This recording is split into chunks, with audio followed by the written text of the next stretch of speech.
This show is produced by the Hartman Media Company. For more information and links to all our great podcasts, visit hartmanmedia.com. Welcome to the Holistic Survival Show with Jason Hartman.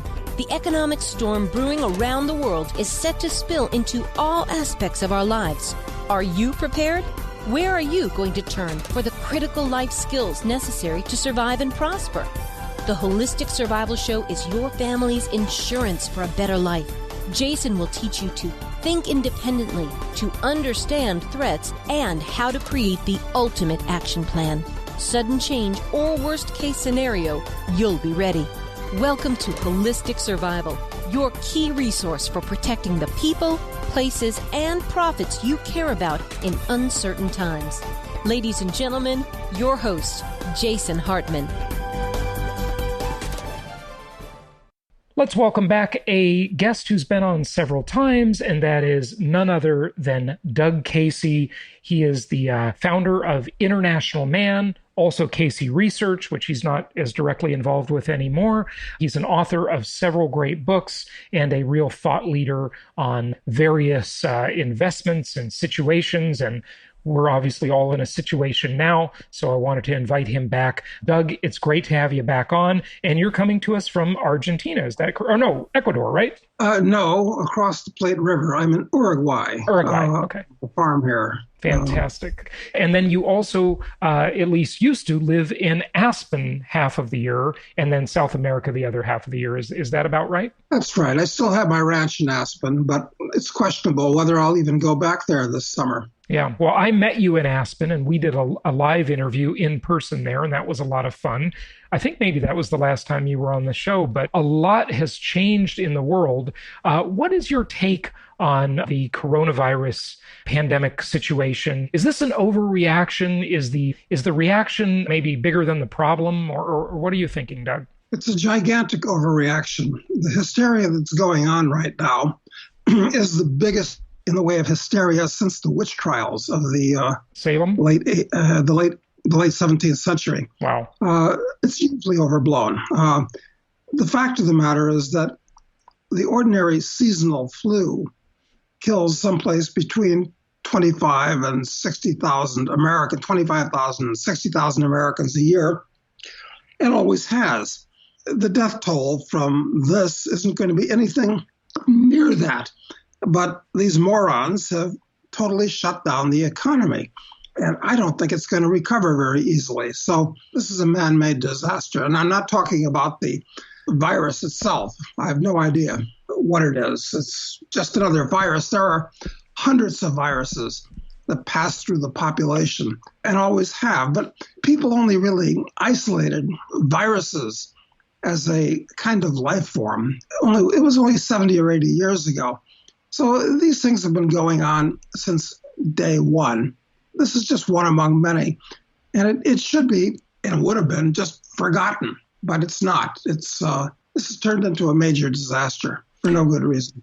Okay, I don't want to get into the debate because we'll burn up a lot of time of, is this different than the flu or not?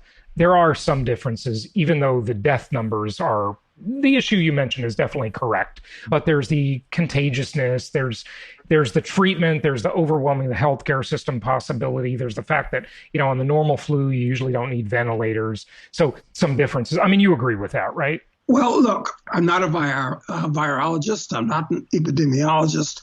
I'm not a medical expert. And I don't really trust anything that you see on the news these days. Yeah, fair enough. So who really knows? Right. All I can say is that I don't personally know anybody that's been afflicted by the virus. Okay, fair enough. So the economy, let's jump on that. Now, the economy is in uncharted territory. I mean, I like to say, Doug, that we are witnessing the biggest money printing extravaganza in world history. And we're just seeing the beginning of it now. The 2.2 trillion is just the beginning. At least that's my take on it. What do you think about this, the various bailouts, the various aid, and it feels like we're galloping towards socialism. I mean, wow, it's absolutely crazy.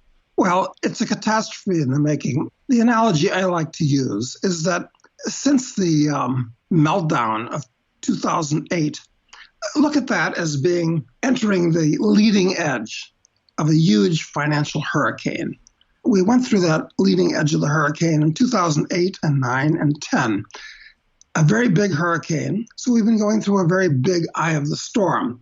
Now we're entering the trailing edge of the storm, and it's going to be much worse, much different, and much longer lasting than the unpleasantness that we might remember from 2008 and 9 and 10. Okay, so your metaphor is that for the past 8 to 10 years coming out of the Great Recession, and I'm sort of using 2012 as the kind of coming out of the Great Recession, even some would consider it 2010. But 8-10 years was the eye of the hurricane. And now, in the eye, it's sort of calm, right? There's been a good economy. Things have been growing. There's a wealth effect that's been going on that last 8 or 10 years. And now we're going to get the other part of the storm, right? Is that the way you're looking at it? That's right. And what happened is that the government caused the disaster of 2008 and so forth by creating gigantic distortions and misallocations of capital. Look, we can go back a lot further. Western civilization itself, which incidentally is the only civilization in the history of the world that actually even counts, it peaked in 1914 and has been going downhill since then. That's not to say that science and technology, which are the sole fruits of, which are among the fruits of Western civilization, the only civilization that has meaningful science and technology. But science and technology has been increasing at the rate of Moore's law for the last 100 years, but the civilization itself has been going downhill. So tell us what you mean by that, because I sometimes like to say with a friend of mine that we think civilization peaked in 1990. Now, granted, there's been technological advance since then, but I'm talking about the culture war. What do you mean by that? When you say 1914, well, okay, you're probably talking about the Federal Reserve and the IRS coming along, right? Is that where you're going? Those are two of the things that I'm talking about. Okay. But the essence of Western civilization, what started with the Greeks in the 5th century BC, there's all kinds of things that have changed over the years, and that's an entirely separate conversation. But I think that what we're looking at here is something much more serious than just a financial meltdown. I think it's going to turn into an economic meltdown. We're going to have gigantic political changes. It's going to turn into a social meltdown, too, as well. The United States itself, incidentally, is no longer really a country. It's a multicultural domestic empire at this point. And it's very hard to hold something like that together. We no longer have a binding culture where people that live in the geographic area called the United States, they no longer share anything that resembles a common religion, even a common language, common culture. Mm-hmm. Yeah. So much for America being a melting pot lately, right? It's more of a tossed salad. Would that be a fair statement? Well, that's right. It's a tossed salad where its components don't even go together very well. Right, a mismatched tossed salad. It's not that the ingredients don't taste good together. Yeah, okay, all right. So this whole thing, the virus, is really just the pin that broke the gigantic financial bubble that was created by the government creating trillions of dollars starting in 2008. And it wasn't only the U.S. government, it's all the major governments around the world that have created trillions and trillions of their own currencies. Now that the pin has broken the bubble, they can no longer reduce interest rates any further. They're already zero or below zero in Europe and Japan, close to zero in the U.S. Can they create a lot more money? Well, they're doing that. But these trillions of dollars, basically helicopter money, maybe they're going to bull up the markets again, the financial markets. Sure, that's the first place the money goes. But this time around, we're going to have huge price rises on a retail level. Food, shelter, clothing, basics of that nature are all going to start heading up strongly at the very time. You mean prices of those things? Exactly. Okay, right. So in inflation in food, clothing, shelter, you said, right? Exactly. We've had plenty of inflation in the financial markets where stock prices have gone Asset up. inflation versus consumer price inflation. Got it. Exactly. And even bond prices are at an all-time high. This next time around, actually, the big problem this time around isn't going to be so much the stock market, although we've just started upon this bear market. The big problem is going to be in bonds. They're a triple threat to your capital. You have the inflation risk, the currency that the dollars that you get back are going to go down in value very rapidly over the next decade. You've got the interest rate risk. Interest rates now at an all-time low are going to start heading back up to the levels they were in the early 80s and beyond. By that, I mean 15 and 20% and higher. And last, the default risk. There's so much debt in the world, a lot of it's not going to be paid. So bonds are about the worst place for your money at this point. Okay, and I'd agree with that. Bonds are very vulnerable to inflation. So I would definitely agree with you there. Oh, okay, so, I mean, would it be fair to say that you're a gold bug? Well, I believe that gold is proven as being the best kind of money. It has unique characteristics that are really only true of gold that make it especially useful for money. Steel is especially useful for buildings and cars, and aluminum is good for cans and airplanes, and every one of the 92 naturally occurring elements has unique characteristics. And gold is the most durable and divisible of all the naturally occurring elements, is especially good as money. That's why it's always been used as money. So I think the world is going to go back to gold. And the idea of national currencies that are not even paper anymore because they want to go digital with them, which is a total disaster from a personal freedom point of view. Meaning a private, because let me just expand on that for a moment. If you don't have privacy in the way you allocate your resources, if you don't have privacy in the way you spend your money, that is a very big concern for liberty. Okay, financial privacy. If the government can track through a digital dollar or a cryptocurrency that is sponsored by the central banks and the governments, then you have no privacy. They know everything you buy. They know they know how much you have, and they know everything you buy, and they know what you spend. They know if you bought a gun, they know if you bought a face mask, they know if you bought a new phone, you went to a strip club. Okay, so this is very risky that they do that. And I already see them through this crisis paving the way to that. China, as this first started to break out, there were articles about how the currency is dangerous because it carries germs. And people can become infected by using the currency. And China is fairly cashless, by the way. At least when I was there, people were using WeChat to pay for lots of things and just not a lot of cash being used. Of course, the Scandinavian countries are almost completely cashless. Some places in the US are cashless, where they literally say, please no cash, use a credit card, use Apple Pay or Google Pay. So this is a big concern. As far as cryptocurrencies go, I think the one that'll win the game is not going to be Bitcoin or Ethereum or anything else. It's going to be the one sponsored by the governments and the central banks. I'm certainly going to avoid using any government or central bank cryptocurrency. Yeah, well, I'm not saying I like the idea of them winning the game. I'm just saying because the governments and central banks are the most powerful entities the human race has ever known, they will force it upon us. They'll just tell us that's what we have to use. There are now legal tender laws about the dollar saying it's for all debts, public and private, right? It says it right on the currency, and they'll just make us use it, right? Well, I suppose they will, but this is one of the advantages of living in out-of-the-way, backward countries, as I do. I mean, I've traveled many times, most of these countries many times, to 155 different countries. I've lived in 10 different countries. And I find that I generally prefer living in these quiet, backward countries, even countries that have, especially countries that have serious economic problems, because bringing capital from outside, I can have an extraordinarily high standard of living at a very low cost.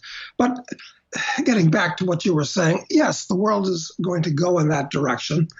I don't know what you can do about it. If the whole world starts to resemble Germany in the 1930s or the Soviet Union from the way it was from the 1920s to the 1980s, there's not much you can do about it. And unfortunately, most people worship their governments. They think that their governments are necessary and important and good. I've been a philosophical anarchist for many years. I don't believe that the institution of government itself is either necessary or moral. But that's a philosophical statement. And that would take an awfully long time to discuss. So let's skip that one for now. But okay, got it. So the next things to expect, we both agree that we're going to see more socialism, more government intrusion in our lives, the movement toward a government-sponsored cryptocurrency. Do we all agree on that? Yep, that's what's going to happen. And that's definitely in the cards. We're going to see much higher levels of inflation, which is just, well, on the part of the central banks, which create the currency, they're going to be creating tons of new currency, whether it's the old currency that we use now or the new one. It'll be much easier for them to do that. It'll create more distortions in the market. What we've entered upon is what I call the Greater Depression. As I said before, it's going to be much worse and more serious and different than the unpleasantness, not just of 2008 and on, but of 1929 to 1946. This has the potential to be the biggest upset since the Industrial Revolution. It's going to be fascinating to watch. It definitely is, and hopefully we will help our listeners at least be comfortable through it or potentially thrive and prosper through it, because economics is a relative game. All you have to do is be ahead of the average, and you are winning, okay? Even if the average declines, just be ahead of it. So if everybody's losing their shirt, and you're treading water and staying the same, you're doing great, okay? And one of the things I would encourage people to do, because one of my other predictions is I mean, there are many, but we're going to see people flee high-density living environments to low-density living environments. They already know now they can usually work at home.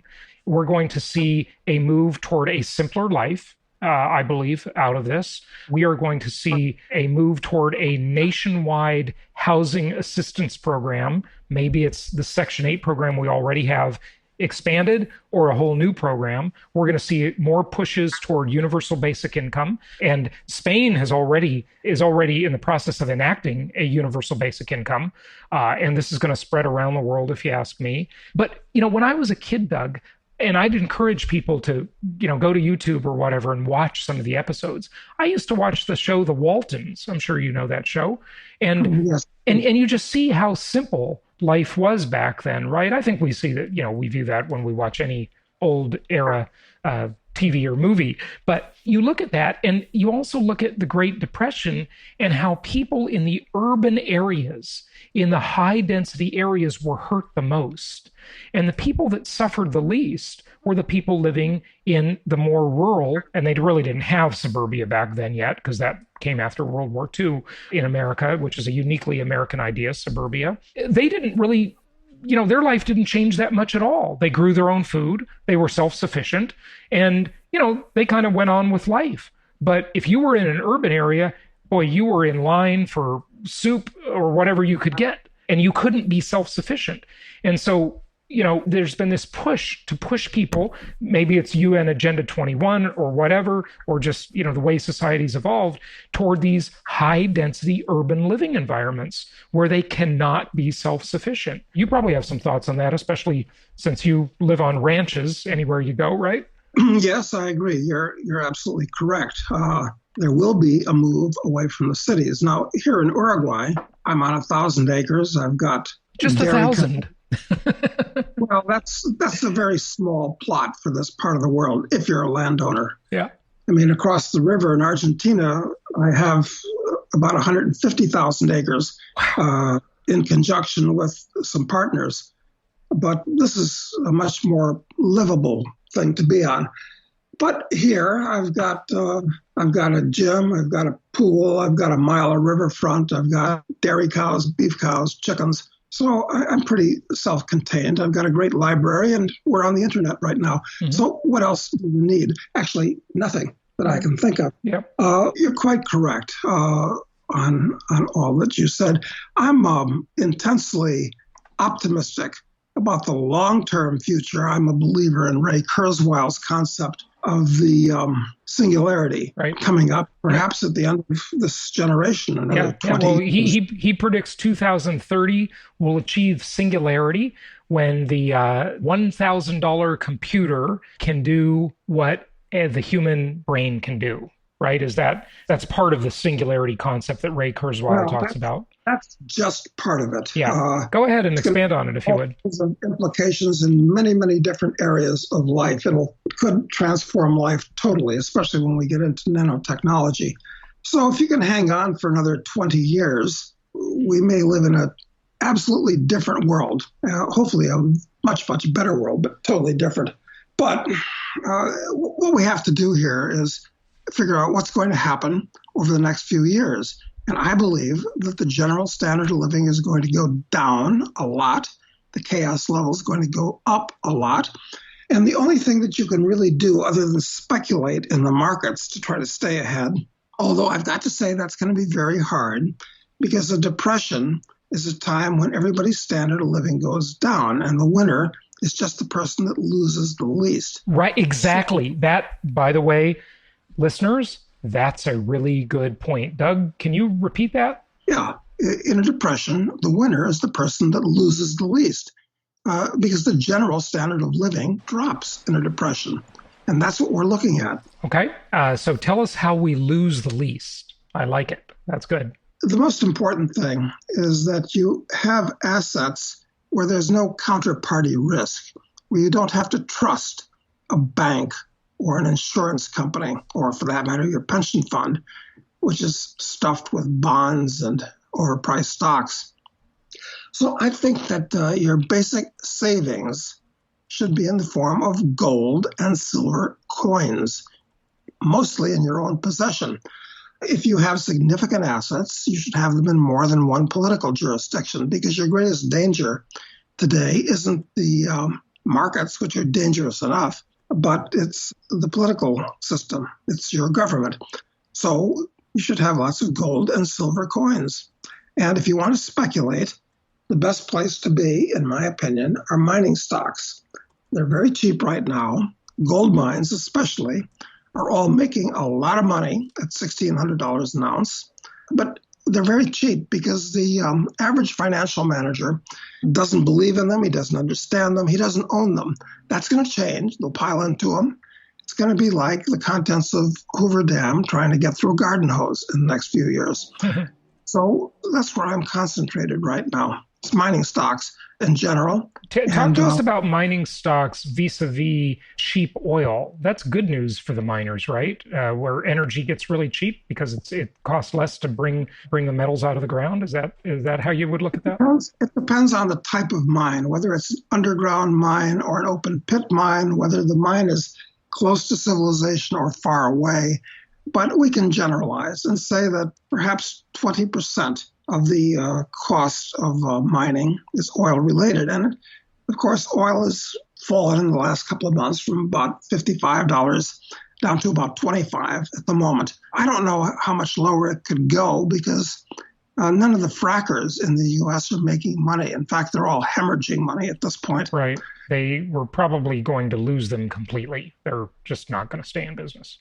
Probably not unless oil prices go up. But I speculate in commodities, not just the oil and gas and copper and gold, but soybeans and hogs and all cocoa and coffee, all the rest of them. And what I can tell you right now is that none of the producers of commodities, except for gold, are making money. It doesn't matter that the gold miners are making money from gold's point of view, because all the gold that's ever been mined basically is still in existence. That's not true of any other commodity.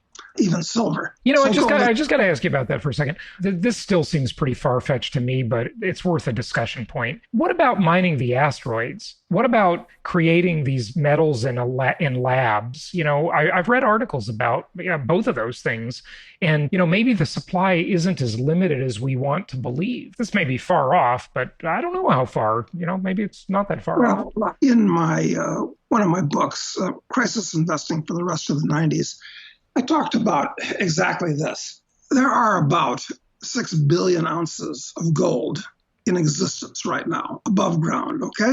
That's the best guess. Nobody knows for sure. About 80 million ounces per year are produced. So the amount of gold in the world grows by about 1.5% per year. Now, your question was, can that supply go up a lot? Not really here on planet Earth, because all of the high-grade deposits have basically been found. People have been looking for gold for thousands of years, so all the low-hanging fruit's been found. Now, when you find a new gold deposit, you're looking at moving hundreds of millions of tons of ore, and it might grade 1/100th of an ounce per ton. This is next to nothing. Gold mines now it's nothing like the days of Treasure of Sierra Madre. You're talking about gigantic earth-moving operations, extremely capital-intensive and high cost. Yeah. Now, what can change that? Will they mine the asteroids? Yes, of course they will. There's no question that many of the asteroids have heavy metals in them, like iridium and rhodium and gold, platinum among these things. But that's going to be very, very high cost, and that's pretty far in the future still. Yeah. I mean, we're talking 20 or 30 or 40 years.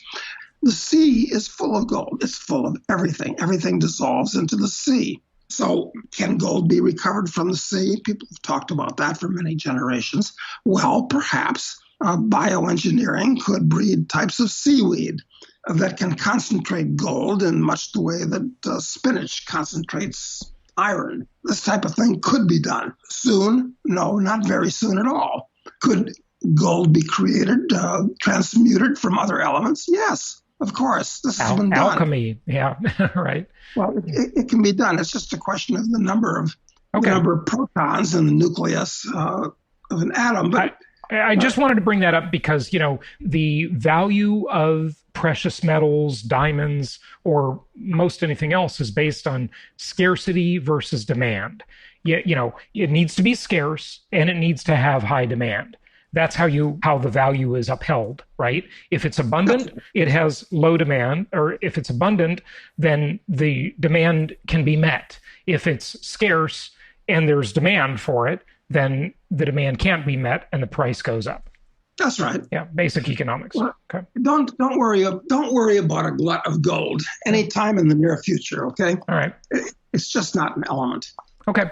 What else do you want to say? We brought up the part about the move toward socialism and more bailouts and increased government intervention and inflation, an inflationary future. Any more thoughts about that? I'll just say that we've entered upon the Greater Depression, which is what I call it. And there's not much you can do about it in much the same way that if a society jumps off the top of a 100-story building, they're fine until they hit the ground. But we're about to hit the ground. Hold on to your hat. It's going to be very interesting with all kinds of consequences. One of the most serious of them down the road is going to be military. I mean, we've had World War II, and there will be a World War III. It'll be very, very different from World War II. And I suspect it's going to have a substantial biological component. So all the F-22s and B-2s and the rest of this junk, they're not going to matter that much. Well, it's not going to matter. I mean, it's all that's done is help to bankrupt the U.S. So it's going to be interesting to watch on your widescreen. Who's the war going to be with? Is it going to be China? Well, look, if it's a biological war, it could be with a really smart kid that lives in a basement in Serbia, for all I know. Yeah. There are many advantages to biological war, and the U.S. government has been working on this type of thing, mainly at Fort Detrick in the U.S., for decades, and they've spent scores of billions of dollars developing all kinds of nasty things. But with the development of CRISPR and that's the gene editing technology. Yeah, exactly. In other words, over the next generation, just as in the last generation, computer science was the big deal. Over the next generation, I think it's going to be biological science. So, but we'll also have a computer element to World War III because the whole world runs on computers. Everything from the electricity grid to the financial system, everything. It's all computer driven now. It didn't used to be. So you're going to have World War III is going to be a computer war with a biological war. And of course, there'll still be people running around with AK-47 shooting, but it's going to be nasty. Any idea when that's coming? Doug, you've cheered us up so much today. Well, look, I'm just kidding. I'm just calling them the way I see it. I prefer good times much more than I prefer bad times. Right. But I didn't make the game. Yeah, right, of course. What I would recommend, however, to your listeners, Jason, is that they read the novels that I've written. Mm-hmm. You can say many things in the form of fiction that you cannot say, or you perhaps shouldn't say, in the form of nonfiction. So they can go on Amazon and pick up a copy of Speculator, which is about the mining business and a bush war in Africa, and Drug Lord, as our hero goes into that trade, and now Assassin, which will be out in July, where our hero, Charles Knight, investigates the world of assassinations, political assassins in particular. And there are going to be other novels that are even more radical to follow. So you don't want to fall behind. So I would very interesting. And Doug, those are available at all the usual sources. Do you want to give out a website as well? Well, go to internationalman.com. I do an interview or two with them every week, and we have a lot of great articles. It's free, but they're fantastic articles on all kinds of things. So internationalman.com is the place to go. Excellent. And Doug, thanks for sharing some of these thoughts with us today. And let's just close with that idea that in bad times in general, the person who wins is the person who loses the least. And that's what we're here for. It's a relative thing. I always say economics is a relative thing. So like that old cliche, that story of the bear in the woods and the two hikers and the one that's, tightening his shoelaces, and his buddy says, man, you can't outrun a bear. And he says, I don't have to outrun the bear. I just have to outrun you. And that's, really what it is about, is losing the least, because everything is relative. Doug Casey, thanks for joining us again. Okay, my pleasure, Jason. Thank you so much for listening. Please be sure to subscribe so that you don't miss any episodes. Be sure to check out the show's specific website and our general website, hartmanmedia.com, for appropriate disclaimers and terms of service. Remember that guest opinions are their own, and if you require specific legal or tax advice or advice in any other specialized area, please consult an appropriate professional. And we also very much appreciate you reviewing the show. Please go to iTunes or Stitcher Radio or whatever platform you're using and write a review for the show. We would very much appreciate that. And be sure to make it official and subscribe so you do not miss any episodes. We look forward to seeing you on the next episode.